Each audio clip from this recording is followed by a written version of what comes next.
मैंने सोचा भी नहीं था मेरे साथ ऐसे होगा। तो हम माता रानी के दरबार में पहुंचने वाले थे, ये खुशी थी। और फिर सबने वहां पहुंच के कपड़े चेंज करे, क्योंकि नहाने की किसी की हिम्मत नहीं थी, पानी बिल्कुल ठंडा था, चिल्ड बर्फ। फिर हम सब चल दिए थे माता रानी के भवन की और आगे की क्लिप इसलिए नहीं रिकॉर्ड की क्योंकि फ़ोन वगैरह नहीं ले जाना अलाउड है। और मेरी वहाँ पे तबीयत ख़राब हो गई थी। फिर उसके बाद जब हम भैरव बाबा के दर्शन करने गए तो मैं बिल्कुल पैक होके गई थी, शायद मेरी ठंड की वजह से तबीयत ख़राब हो गई थी वहाँ पे। फिर भैरव मंदिर के दर्शन के लिए हम लोग सुबह जल्दी ही आ गए थे लाइन में लगने के लिए, क्योंकि हमें रोप वे की टिकट लेनी थी।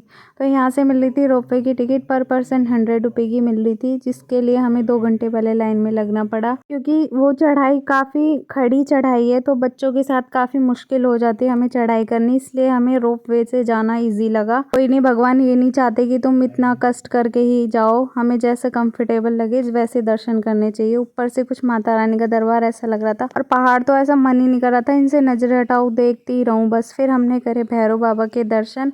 यहाँ पे भी कैमरा वगैरह ले जाना अलाउड नहीं था, फोटो वोटो खींचनी कहीं पे भी अलाउड नहीं थी। फिर हम गए भैरव बाबा के दर्शन करके वापस आ गए थे 2 घंटे के अंदर ही, क्योंकि रोप वे की स्लिप की वैलिडिटी सिर्फ 2 आवर्स की थी, उससे पहले हमें वापस आना